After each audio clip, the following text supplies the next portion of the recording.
Kaguta Museveni. You have been in power last 45 years. Don't you get tired of this power? Now step down right now. Give the young Ugandan people to lead their country. You have been oppressing people of Uganda. You have been killing people of Uganda. You have been destroying people of Uganda. You and your children looting Uganda. Enough. Enough is enough now. Get out from that office.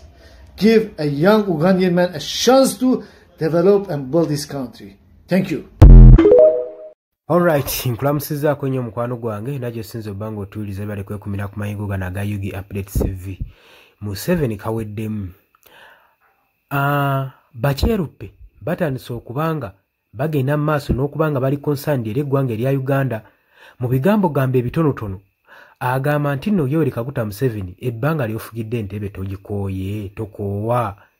Lwaki towaako abavubuka bannayuganda bagende maaso n'okuvuga eggwanga lyabwe balitwale mu maaso? Eggwanga mulinyunyuuse mulibbye gwe ne famire yo. Lwaki temubalekera kano ke kaseera? Emyaka 4 gy'amaze ng'akulungulula okuva mu 1986 we yatwala entebe eno. Agamba nti gwe entebe togikoowa, lwaki towaako ku bannayuganda emigigi emito ne giritwala mu maaso kuba gwe tokyalina na ideas zigenda zisobola kubanga zitwala eggwanga lino mu maaso. Ebizibu eggwanga lye byalina mu 1986 wayingirira mu byobufuzi si bye ebizibu ebiriwo kati. Bino ebizibu byetaaga generation empya era erowooza ku mulembo gwa .com wabula so si muzeeyi. Tibadde bigambo byange akavidiyo mukalabye bulungi nnyo ng'amawanga gano gatandise okubanga gali concerned ku kigenda maaso mu ggwanga lyattu Uganda okubanga omukulembeze afuukidde eggwanga akayinja mu ngatto ayagala bafiirako ayagala kufiira ku ntebe nti ne waatuuse ekiseera nga ayina okubanga awummula agamba waakiri nfiira mu ntebe. Oli ku Yugi Update TV kosinza obanga otuuliza simanyi ndowooza naye osobola okujja mu comment section n'oteekawo endowooza yo tujja kubanga tugisoma bulungi nnyo era lijja kuba eddoboozi lituuka ku oyo gweyagala kituukeko. Mbagaliza olunaku olulungi mweraba. Yes, nkulamusizaako nnyo mukwano gwange yonna gy'osinzira okubanga otuwuliriza gwenna omuwuliriza wa Yugi Update TV. Mukola kyamaanyi nnyo okwekuumira ku mayengo gano. Mwe abali emitala w'amayanja abali mu diaspora nammwe mbalamusizaako nnyo sibeerabidde kubanga wemmwe mpagi luwaga abayimirizaawo amayengo ga channel eno okubanga ekulaakulana n'okutuusa eddoboozi lyammwe eri abantu be muba mwagala libatuukeko bonna bonna. Abali emitala w'amayanja ye mbamenye ntya abali Qatar, Dubai, US, UK, abali mu South Africa, abali ku muliraano mu Kenya, Nairobi, abali mu Canada, abali mu Dubai, mwenna mbanirizaako nnyo mwe bali kwekuumira ku mayingo gano aga Yugi Update TV. Kakati nno era mu ngeri y'emu twagala obbategeeza mikwano gyaffe nti enamba y'essimu gye tutadde mu WhatsApp gy'olaba eri mu kikala ekimyufu eri mu People Power Color. Eyo nno gwayagala okubanga olanga naffe gy'ogenda okubanga oyitako gwe mukwano gwange gwayagala okukola advertisement osobola okubanga okuba business y'abantu enamba gy'oba oyitako ojja kubanga osobola bulungi nnyo communicatinga naffe buli kyonna ky'onooba oyagala tuteeseganyeemu nakyo gwe ali eyo ampuliriza.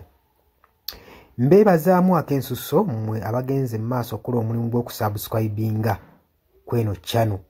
Buli w'osubscribinga kimanye nti oba oyongeddeko eddaala kweno channel. So mmwe mbeebazaamu ak'ensusso nammwe ababyagaliza ab'enganda bako n'ab'emikwano mbakubiriza okusubscribinga ku Yugi Update TV mukolera ddala ekintu ky'amaanyi. Weewaawo naawe gwe atannaba kubanga otwegattako nga oliko gwe atuwuliriza osobola okugenda wansi awo waliwo ekigambo subscribe n'okikoonamu ojja kubanga osobola bulungi nnyo otwegattako. Buli w'osubscribe nga kitegeeza oba ogenda kubanga ofollowinga buli kyonna ekigenda mu maaso ekikolebwa ku mukutu guno ogwa Yugi Updates TV. Kitegeeza ki nti gwe ayagala okubanga otufollowinga bw'oba omaze okusubscribinga teweerabirako na mukadde genda wansi wali okoonene mukadde osobola okubanga ofuna notification message.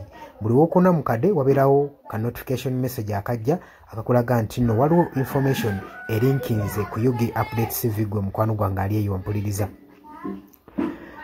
Ngera we mbebazizza ekyensuso nammwe abajja mu comment section mbebaza mwabajja ne mukomentinga ne muteekako endowooza yammwe eri eggwanga ne mulitangaaza kubanga njagala mukitegeere lwaki mbakubiriza nnyo okujja mu comment section otangaaze omukulembeze okuki ekituufu kyateekeddwa okukola bangi tubalonda bulijjo ne tulowooza nti nno be basinga mu basinga leka kulonda mukulembezeewo oba mubakawo agenda obbakulembera gwe nolowooza nti nno buli kimu agenda kuba akyemalirira kimanye nti nno omulonze bulonzi mukulembeze kukulembera oba kukulembera kitundu kyammwe mmwe bagenda okukulembera yemmwe bagenda okuba nga akiikirira bukiise eri yonna yonna mu gavumenti so si tekyandibadde kya bwenkanya omulekera obuvunaanyizibwa n'otamu advisinga ky'oba olaba mbakubiriza okujja mu comment section muteekewo endowooza zammwe musobole okutangaaza ku bakulembeze bammwe ku biki ebituufu byateekeddwa okukola bangi tubalonda bulijjo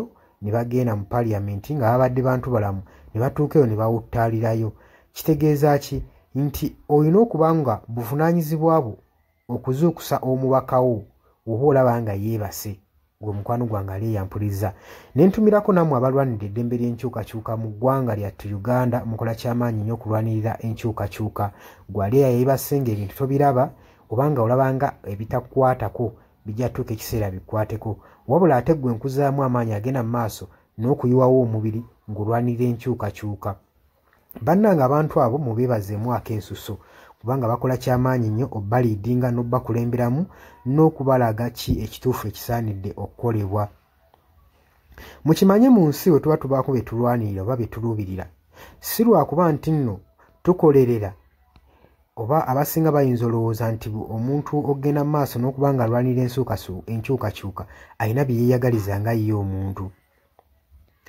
kino njagala okukibategeeza nti mu kulwana ebiseera ebisinga weewaawo tetufuna ekyo kye tuba twagala kye tuba tuluubirira naye okulwana tusuubira wano mu kulwana tuba n'essuubi nti tusobola okufuna ekyo ekitugwanira kati naawe mukwano gwange ali eyo alwanira enkyukakyuka kino kankikutegeeze wandibanga nno oli eyo olwana nga tumanyidde ogenda kifunamu weewaawo oyinza obutafuna ekyo ky'oyagala naye osobola okufuna ekyo ky'ogwanira so tulwana olw'enkyukakyuka nga tulwanirira okufuna ekyo kye tugwanira kati gwe mukwano gwange ky'ofuna kyekiggwanira eyo gy'oli wandibanga ky'oyagala okifuna naye kyekiggwanira bangi mugenda ne muwambatalira eyo mu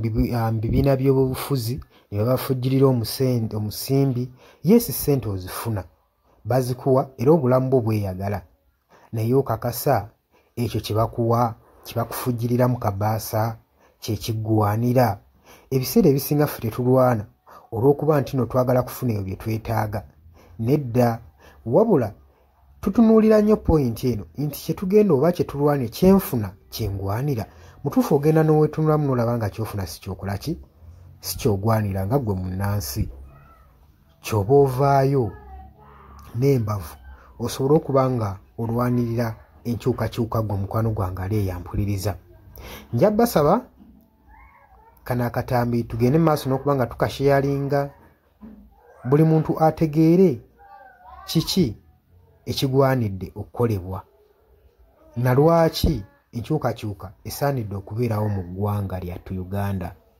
si lwakuba nti oli bulungi kati wabula wandibanga oli bulungi naye ekyo ky'ofuna ky'ogwanira ekyo kyekibuuzo era naawe osobola okujja mu comment section n'onteerawo endowooza yo nti gwalemesa enkyukakyuka ky'ofuna ky'olwanira muli ku Yugi Update TV ku musinzi obanga mutuwuliriza mwebale kwekuumira ku mayengo gano ngenda maaso n'okukubiriza mmwe abatannatwegattako kirira wansi waliwo ekigambo subscribe kikoonemu obeere ng'otweyungako ennamba eyo gye ntaddeawo nabagambye dda gwagala okulanga naffe gy'oba oyitako ojja kuba ng'osobola okucommunicatinga mbaagala nnyo mweraba era nga mbaagaliza ebisinga